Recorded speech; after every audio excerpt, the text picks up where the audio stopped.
इस आदमी का जन्म अद्भुत ताकत के साथ हुआ था। वह आसानी से 2000 पाउंड का हथौड़ा अपने नंगे हाथों से उठा सकता है। इस समय वह आदमी अपना भारी हथौड़ा घुमा रहा है, कबाड़ लोहे पर वार कर रहा है, उसे अंतिम पौराणिक हथियार में ढालने की कोशिश कर रहा है। आसमान में गरज और बिजली चमक रही है, लेकिन एक माहिर लोहार उसे देख रहा है और बता रहा है कि केवल कच्ची ताकत से पौराणिक हथियार नहीं बन सकता। इसके लिए जबरदस्त कौशल चाहिए। मजाक उड़ाने के मास्टर खुद हथियार बनाना शुरू करता है। कुछ ही देर में वह विशाल ब्लेड बना देता है जो ठंडा और धारदार चमकता है। उसे तपाया जाता है। इसी बीच वह आदमी अपनी आंखें बंद करता है और ध्यान केंद्रित करता है। जैसे ही वह अपनी आंखें खोलता है, वह अपना हथौड़ा उठाता है और गति में काम करता है। सभी हैरान रह जाते हैं।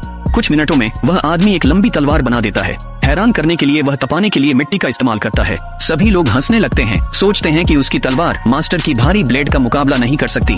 फिर मास्टर ब्लैकस्मिथ अपनी ब्लेड घुमाता है और उसकी ब्लेड की ऊर्जा आसानी से उड़ते कबूतर को काट देती है। जब वह आदमी अपनी तलवार से वार करता है तो कबूतर जमीन पर गिर जाता है, पर जिंदा है।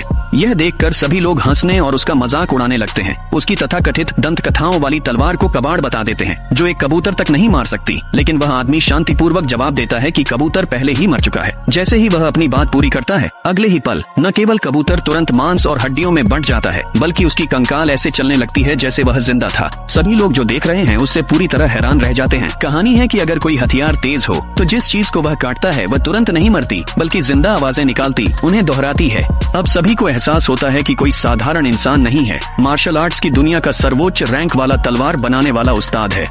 उसके द्वारा यूं ही बनाई गई कोई भी तलवार मार्शल आर्ट्स के नायक आपस में पागलों की तरह छीनने के लिए लड़ पड़ते। कुछ लोग तो उसके पहाड़ी द्वार के बाहर 3 दिन और 3 रात तक घुटनों के बल बैठकर उससे तलवार बनाने की भीख मांगते रहते। लेकिन अपनी तलवार बनाने की कला के शिखर पर पहुंचकर वह आदमी अचानक बिना कोई निशान छोड़े गायब हो गया और छुप गया और अंत में 100 तलवारों की घाटी में जा पहुंचा, जो मार्शल आर्ट्स की दुनिया में बिल्कुल भी प्रसिद्ध नहीं थी, सिर्फ इसलिए क्योंकि उसे पता चला कि घाटी का स्वामी उसके गुरु का बेटा है।